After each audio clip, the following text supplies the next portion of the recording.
This chart might be the most important thing that you'll see all day, maybe even all year. Yeah. Because it has to do with your money and how far it goes, and maybe things that you should be doing differently and a different perspective on how you should be looking at your money and your expenses.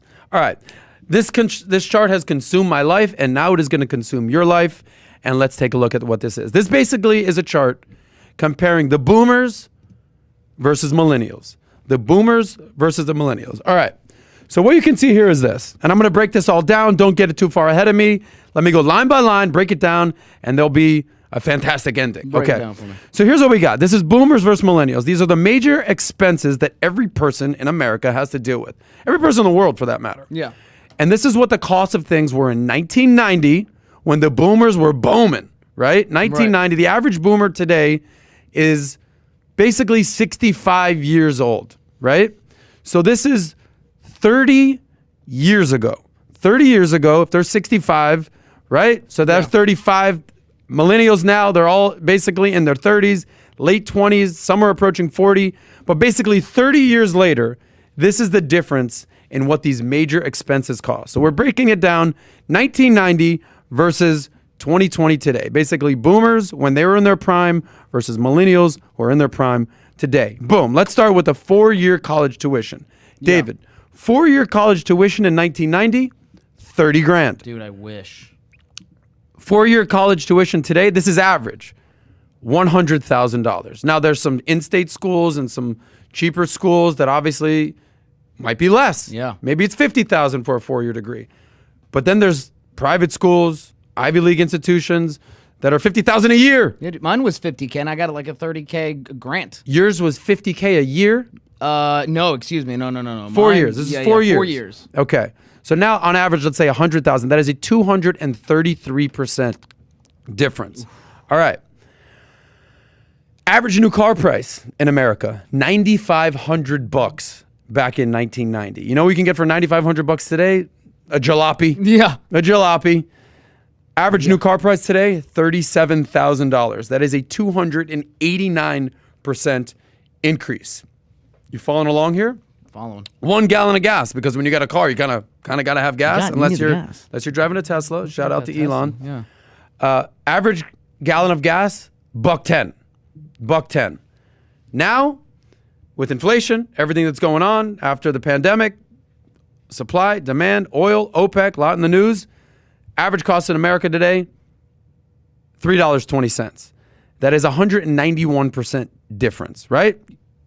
So just to recap, 4-year college tuition difference then versus now, 233%. Average new car price up 289%. 1 gallon of gas up 191%. Now then you got to live somewhere, right? You can't just be homeless. That's not a good look. Nope. Average home price 1990, $100,000. Good luck getting anything for $100,000 these days. Dude, no way. Average home price in America today, $300,000. That's a 200% increase. Then when you got the college tuition and you got the car and you're paying for the car and you got the house, then you got to start making some babies. And the average cost of raising a child from 1990, from 0 to 18, was $120,000. Now $250,000, $250,000. That's 108% increase. Okay. So let's total it all up and put it on my tab. Here's the deal. My gosh.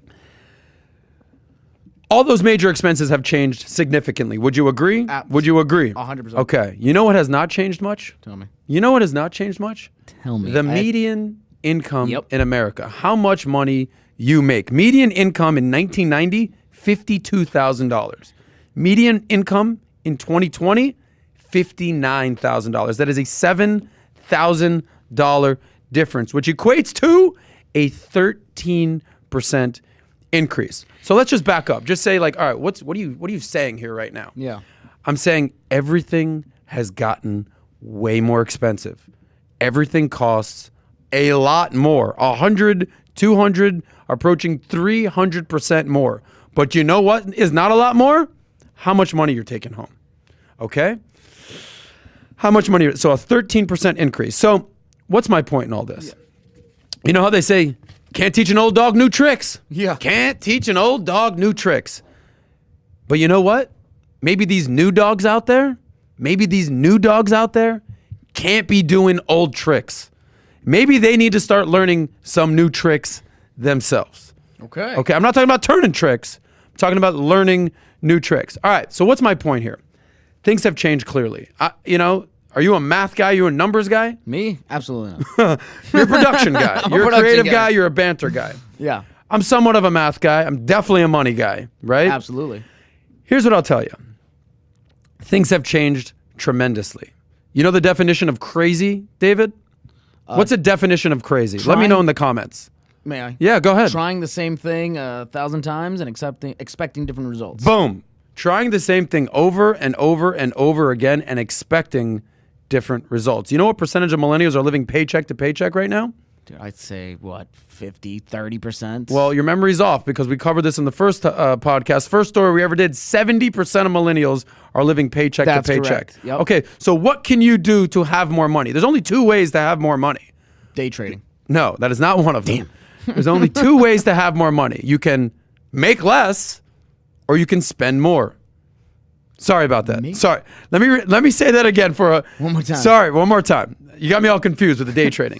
There's only 2 ways. There are only 2 ways to have more money. Yeah.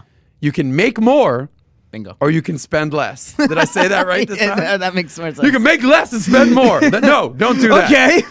Don't do that. I apologize. Make more, spend less. That 70 went to 80. I'm not even drinking today. I'm drinking water. Let me take a sip of water real quick. So the definition of insanity is doing the same thing over and over again and expecting different results. Yeah. There's only 2 ways to have more money: make more, spend less. Let's keep that chart up. Now here's the deal.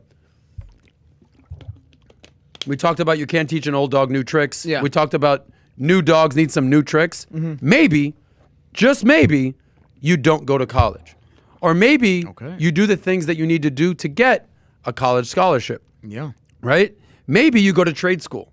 Maybe you become an entrepreneur. Maybe you intern at a business and find a mentor. Maybe you do things different. It's so clear these days that just going to college and going through the motions and getting your grades and just hoping that a job is there waiting for you does not exist anymore. It just doesn't exist. No. Fortune 500 companies, they're not even mandating that you have a 4-year degree at this point. The game has changed. So maybe, just maybe, you don't go to college anymore. I'm not advocating not going to college, Right. but what's the cost-benefit analysis of going to college? Is it worth it? Cost is outrageous. What were you going to say? Right. Yeah. I mean, back in the boomer days, I guess it was less common to go to college. Ergo, making a college degree more of a, hey, this guy's a college graduate. But now everyone has one, so it becomes less valuable. Supply and demand, baby. Supply and demand. That's something that we're going to talk about a lot here. Supply and demand. The supply was very limited back in the day. College degrees, no, not a lot of people had them. Right. But man, so if you had a college degree, you were huge thing. You were in demand. Yeah. Now everyone has a college degree. It's almost like assumed you have one. You know, Yeah, it's you like don't have a college degree. All right, cool. It's almost like tattoos these days. It's just It's almost like tattoos. Yeah, exactly. Back in the day, 1990, Scary. you see someone rolling around with tattoos, check yourself. Yeah. Now Now you're maybe I'm like one of the few left. Yes, I don't have any tattoos. Nothing wrong. But now you could be tatted up and you're maybe a barista at Starbucks. Yeah, It's the gangster effect has waned. Or a production coordinator at Maybe a media you are. company. We love your tattoos. So maybe you just don't go to college, or maybe you find an alternative opportunity. Maybe trade school, becoming an entrepreneur. Maybe you don't buy a new car. Maybe you get an old car. Get a used car. Buy an old used car. Get a used car. Maybe if you're in a big city, you Uber everywhere. I haven't had a car in 10 years. Haven't had a car in 10 years. People in New York City don't have cars, and no one thinks they're crazy. I lived in Miami. People thought I was crazy for not having a car. I'm like, dude, I live in downtown Miami. Everything is near me. Yeah, you don't need one. It's a $5 Uber ride to South Beach. It's not a big deal. If I need to go somewhere for the weekend, I'll rent a car. I've saved so much money not having a car. I'm not saying it's for everyone. This is why I'm highlighting the word maybe. Maybe you don't have buy a new car. Maybe you don't have to rush to buy a home. Maybe you can rent. Maybe you have a roommate. Yeah. Maybe you're on the go and you're moving from city to city for opportunity to opportunity, and you're not being weighed down by having a house, having a mortgage, having major expenses. Maybe you don't do that, right? And by the way, if you have a car and you're not using a car, you don't have to spend money on gas. So maybe you're not spending money on gas. Maybe you don't have kids right away. Maybe you save up before you have kids. Maybe you wait until you're 30 to have kids rather than 22. I'm 40. I don't have kids yet. I do plan on having kids for the haters out there. One day I will. But right now I got cats. Cats aren't that expensive. Let the boy play. Let the boy play with the cats. My ex-girlfriend and I, we got some cats. You got custody. I got custody of the cats. I thought that I didn't want the cats. Turns out I love the cats. The point is this. Things have changed. Things have changed dramatically, and you can't be doing the same exact things that the boomers have traditionally done. So some advice that older people might be giving you, the boomers, the grandparents, older folk, may be outdated. I'm not saying that you shouldn't seek advice and seek counsel from older people. With age comes wisdom, no doubt. Yeah. No doubt. It comes experience. But when it comes to math and numbers and financial advice, maybe you go seek some advice elsewhere and don't just follow the same rules that everyone has always done. Because if there's anything we've learned during the pandemic, is things have changed dramatically. Dramatically. Boy, yeah. So if you're doing the same old thing of going to four-year college, taking out debt, buying a new car, getting the gas for the new car, buying the house, going into debt, taking out the mortgage, having the 2.2 kids, and you add it all up and you're like, why can't I get ahead? Yeah. Why can't I get ahead? It makes sense. The numbers don't support you getting ahead. You're following what your parents are like, hey, I did this, and you're like, well, I got to do this too. Yep. But it's just not the same. It's very hard, dude, to tell your mom, I got this. Yeah. It's very hard to tell your dad, look, I don't think college is for me. Why not? It's very hard when you get married to tell people in your life, I'm not going to have kids yet. Well, what do you mean? What do you mean? So it's a very hard thing to do. So my final piece of advice, have a money game plan for 2020 and beyond. Whatever worked in the 90s, whatever worked in 2000, whatever worked in 2010 is probably not going to work for you in 2020, 2021, 2030, and beyond. So get yourself an updated money game plan. Talk is money. All we talk is money.